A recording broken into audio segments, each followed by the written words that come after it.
जय हिंद साथियों, good morning. मैं आपका दोस्त अनुष्ट विलास जैन स्वागत करता हूं आप सबका एसएलएच एकेडमी पर। डेली करंट अफेयर्स की क्लास में आप सबका स्वागत है। देवियों और सज्जनों, मेरा आप सबसे विनम्र अनुरोध है कि आप सब वीडियो को अंत तक बिना स्किप किए हुए पूरा मन लगाकर देखें। और अगर आपको वीडियो पसंद आए तो प्लीज वीडियो को लाइक करें, कमेंट करें, शेयर करें और चैनल को सब्सक्राइब करना बिल्कुल भी ना भूलें। साथ ही बेल आइकॉन प्रेस कर लें जिससे हमारी लेटेस्ट नोटिफिकेशन आपको तुरंत मिलती जाए।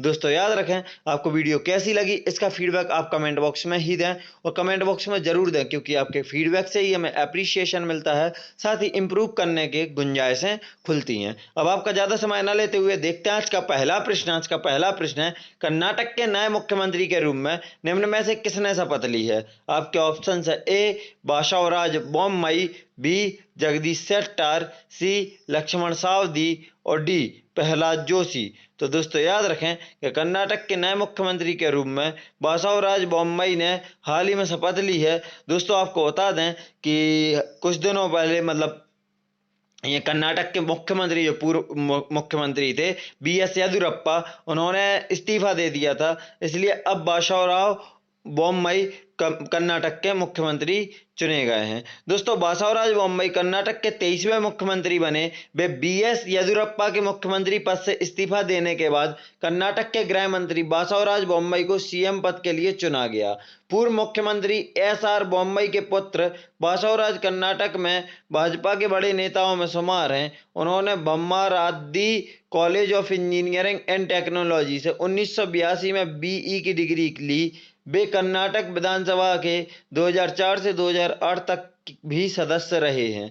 नजर डालेंगे दोस्तों कर्नाटक की तरफ, तो कर्नाटक की राजधानी बेंगलुरु है। कर्नाटक की स्थापना 1 नवंबर 1956 को हुई थी तथा कर्नाटक के वर्तमान में राज्यपाल थावरचंद गहलोत और मुख्यमंत्री, याद रखें दोस्तों आप लोग, अब बासवराज बोम्मई हैं। देखते हैं आज का अगला प्रश्न। आज का अगला प्रश्न है, गुजरात काडर के किस वरिष्ठ आईपीएस अफसर को दिल्ली पुलिस का नया आयुक्त बनाया गया है?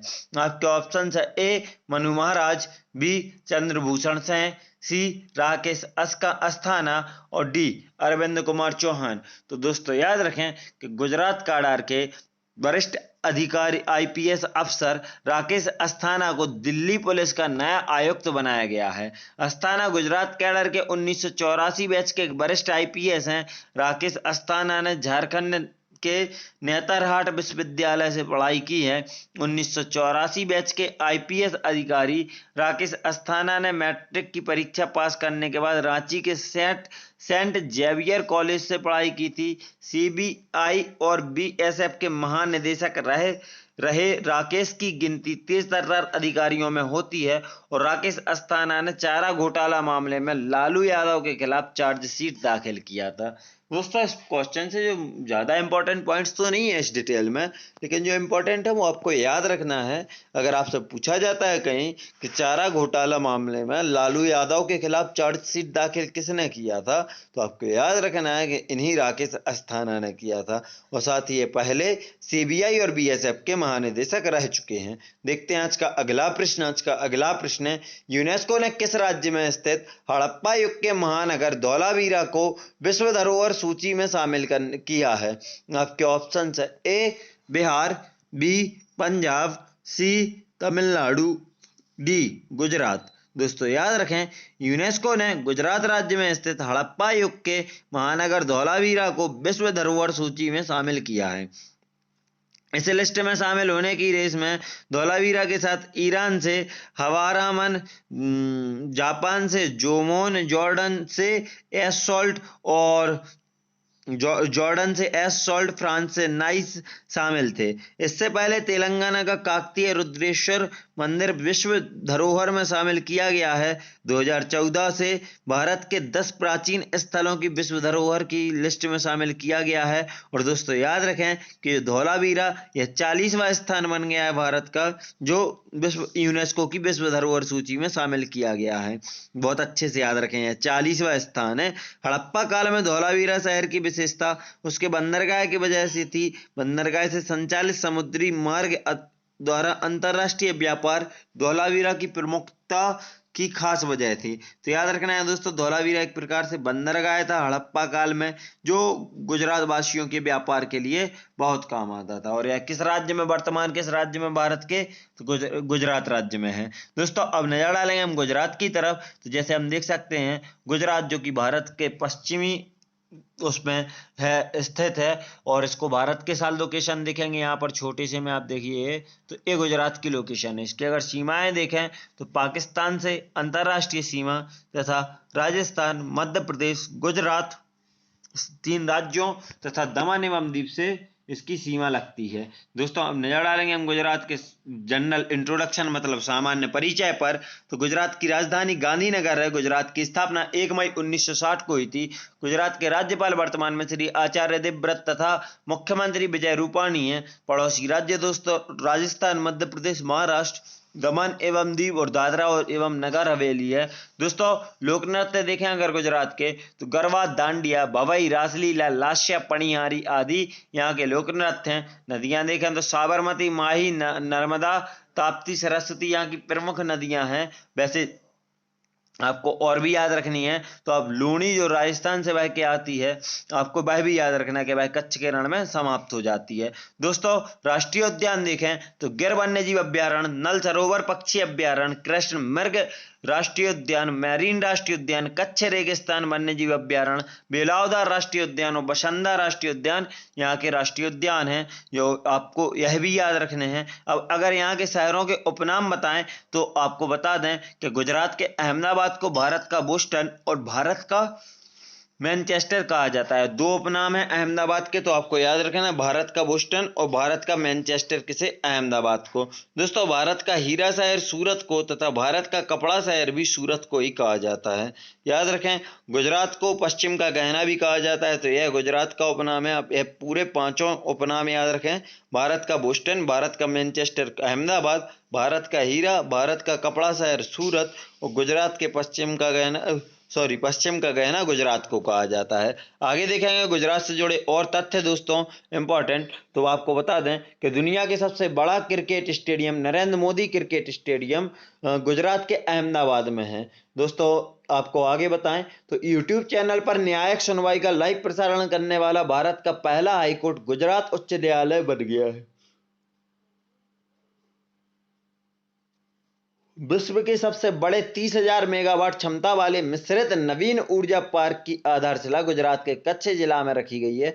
तो दोस्तों याद रखें कि विश्व का सबसे बड़ा मिश्रित नवीन ऊर्जा पार्क कहाँ पर स्थित है, तो गुजरात में स्थित है। इसकी क्षमता क्या है, 30,000 मेगावाट। गुजरात में भारत की पहली लिथियम रिफाइनरी बनाई जाएगी। याद रखें दोस्तों यह टाटा ग्रुप के द्वारा बनाई जा रही है रिफाइनरी। तो गुजरात में भारत की पहली लिथियम रिफाइनरी।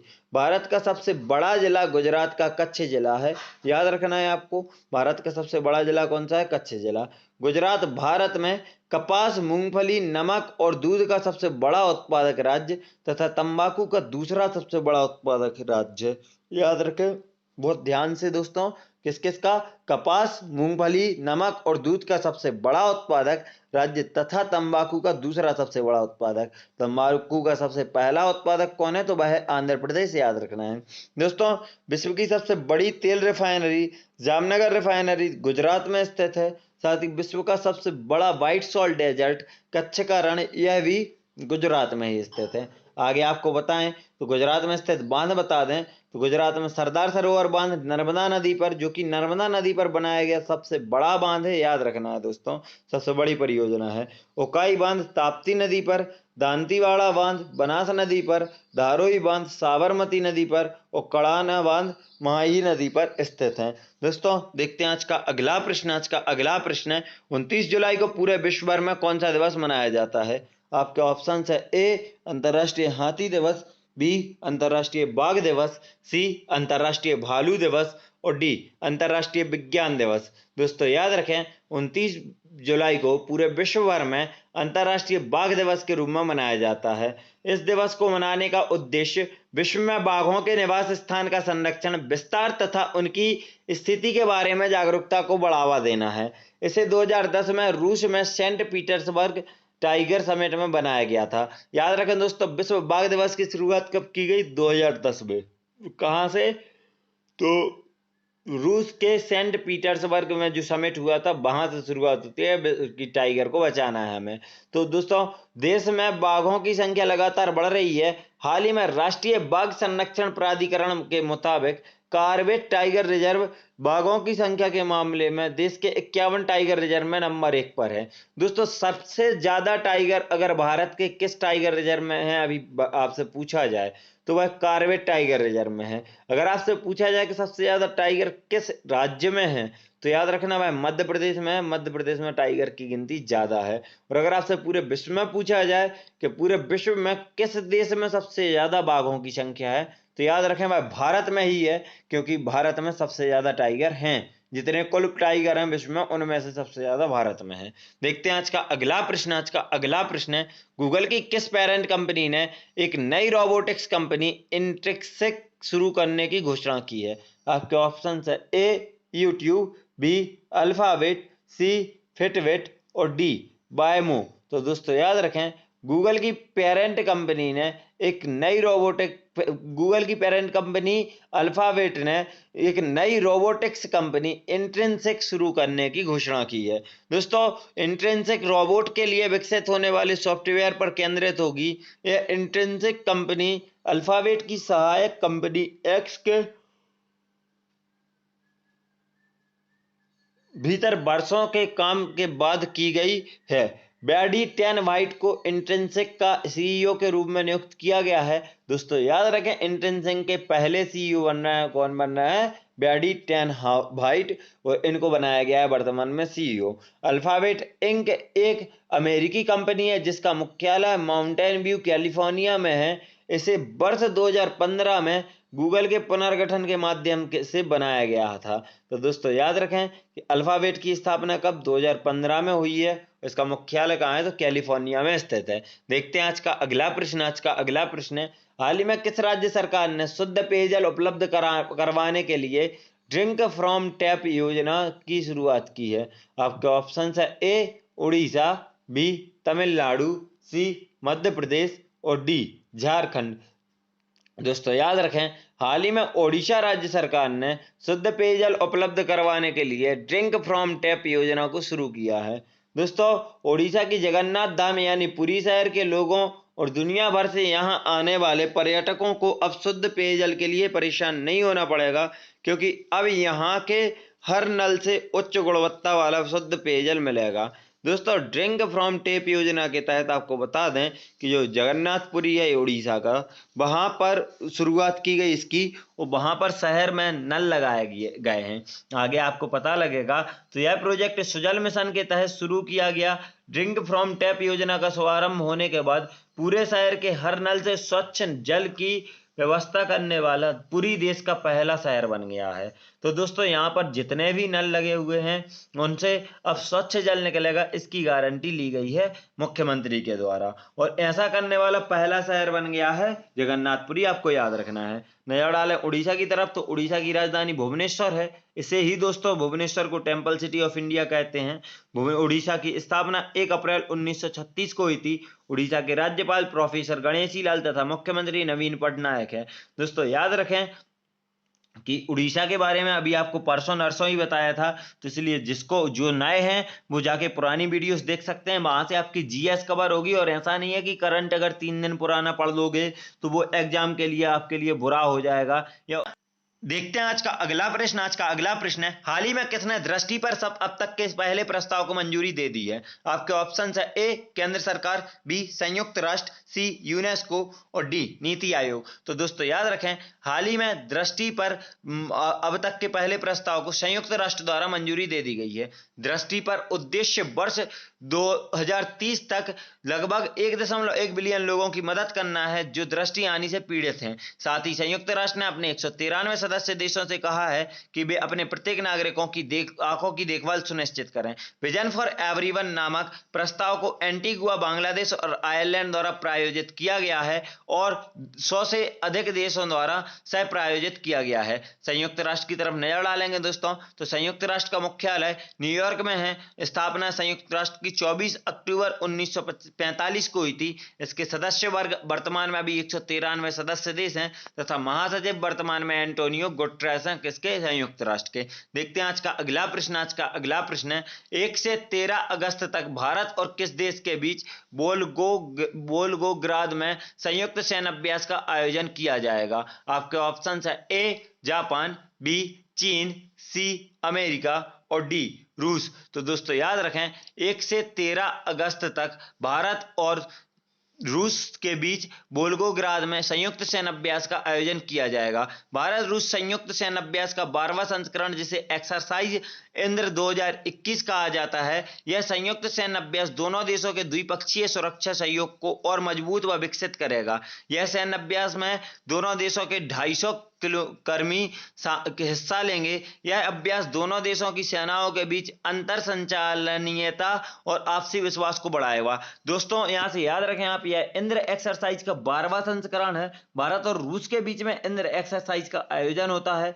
इस बार इंद्र एक्सरसाइज का आयोजन वोल्गोग्राद में संयुक्त सैन्य अभ्यास का आयोजन किया जा रहा है।